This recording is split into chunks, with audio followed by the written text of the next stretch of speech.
Greetings, everyone. I'm Fernanda from FGV Business School in São Paulo, Brazil. And I'm here with my colleague Fabiano. Fabi, you want to introduce yourself? Okay, my name is Fabiano Onca, and first I would like to thank you for this invitation. I am a game designer, creator of this game Celsius in partnership with Fernanda, and I have 20 years of experience creating games for agencies and companies, two-time champion of the Concours de Créativité des Jeux de Société, one of the most traditional board game design tournaments in Europe. I also got a Cannes Lion, and I am a professor here in São Paulo, Brazil, teaching the art of game design. Thank you, Fab. And so thank NBS team for the opportunity to be here to share our experience on teaching climate change. And thank you all for attending the session. So our game is called Celsius, the 2-degree challenge. And yeah, that's there on the screen. And we developed it in 2012 when Brazil had launched its national climate change policy. So, as well as teaching sustainability at FGV, I work at the Center for Sustainability Studies, where we have been doing applied research on sustainability for 20 years now. And back in 2012, I coordinated a platform that brought together 40 large companies that were completely lost on how to deal with Brazil's new federal law on climate change back then. So here at the center, we wanted to show them 4 important things in this order of priority, okay? First, there is no point in generating shareholder value if we can't afford to live on this planet. So this is the first one. The second is the importance of cooperation between sectors in order to achieve the NDC. Then the importance of companies getting involved in the discussions of public policies. And finally, some ideas for corporate mitigation and adaptation action. So this is what we wanted to work with this platform of companies. And for me, at that time, a game seems to be like the best tool for doing it. So this game, the Celsius, wasn't designed to be in the classroom in the first place, but rather in a business engagement context. But then we take it to the classroom, and that it has been working incredibly well so far. So this game is full of complex layers because it mirrors exactly the reality of the relationship between climate change, the business sector, and public policies. So it's a game totally anchored in science. And to develop this game, which is really complex, we had this partnership with Onca, with Fabiano. And as he said, he's a super specialist on that, and he won an award in Cannes, right? So that's incredible. And we have been working together so far, not only in this game on climate change, but other games on sustainability too.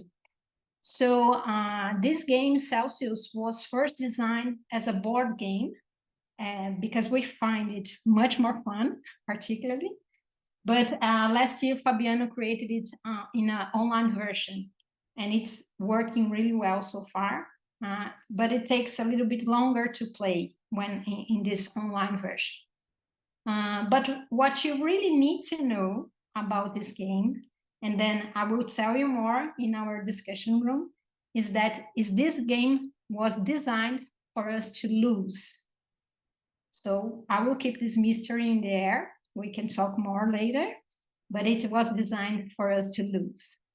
And bringing it into the classroom, it can be played on any course. So we can play with undergrads, MBAs on executive education, and also it can be played in any subject, any discipline. So you can mold the discussions after the game according to your interest. So you can talk about leadership and climate change using this game. You can talk about finance and value creation. You can talk about soft skills for collaboration, marketing, greenwashing. So it's a flexible game in this sense.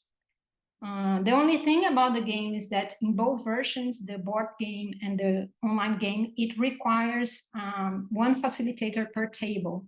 So depending on the number of tables, it will require a large team of facilitators. Once we have played this game in a hotel room with 90 international students on an executive MBA at the same time. So it was super fun.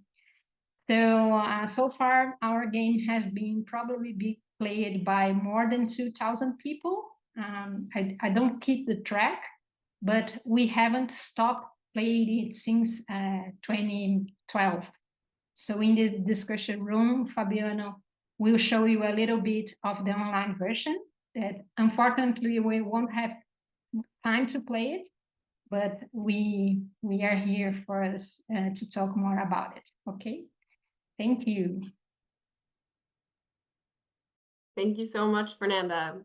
This was really interesting and exciting to see. We love the interactivity element of this, and we are happy to welcome questions for Fernanda and Fabiano about their game, reflections, thoughts. Please, anyone raise your hand if you'd like to jump in.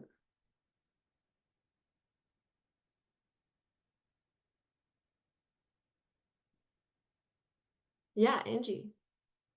Thanks for this. I love gamification of learning. I think it's just so engaging and a fabulous way for people to get a handle on the complexity and demands that this problem poses for us. My question is about the perspectives that they take in the game. So what is each player representing? Are they organizations? Are they governments? How do they engage with the game and with each other? Perfect. Thank you, Angie. So each player represents a company, a business leader. So in a table, we can have a minimum of 4 players and a maximum of 6. And each one of them represents a company. So the engagement in the game is that they started competing between each other because wins the game the company who generates more value, creates more value to your shareholders. So that's the trigger, you know. But we will only have a winner if the thermometer doesn't reach to the green. So it's a twist in the game. So they started competing, and then after some time they realize that they have to collaborate, otherwise nobody wins. So it's a little bit on how it goes, and you have some moves to develop corporate actions on mitigation and adaptation, but you also have to engage on public policies debate. Otherwise, it won't work. So a little bit like that. Wonderful. Thank you, Fernanda. Todd, saw your hand next. Yeah, thanks. How could you do this in a shorter class session? So I'm teaching 80-minute class sessions. Yeah, to have a good experience on the game, you need, if it's the board game, okay, you need 1.5 hours to play the game and do a little bit of a debrief, okay?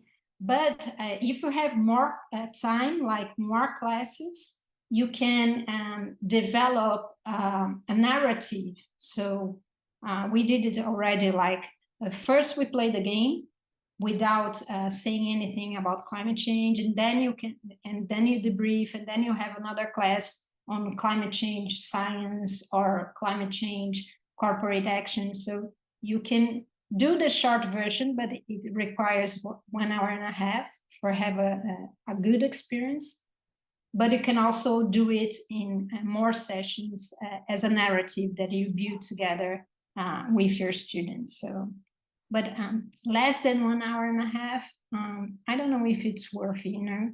You have to play it with some time. Thanks, Fernanda. We'll do one more question for now, and then we'll do the next presentation. So Anjali, if you want to share your question. Yeah, thank you. Hi, Fernanda. This seems so exciting.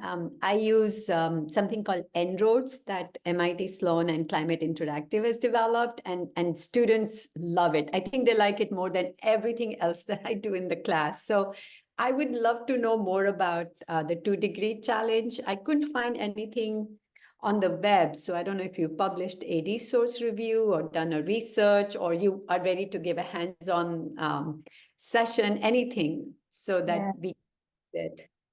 Thanks. Well, thank you so much. Abby, can you just show the pictures in the next slide, please?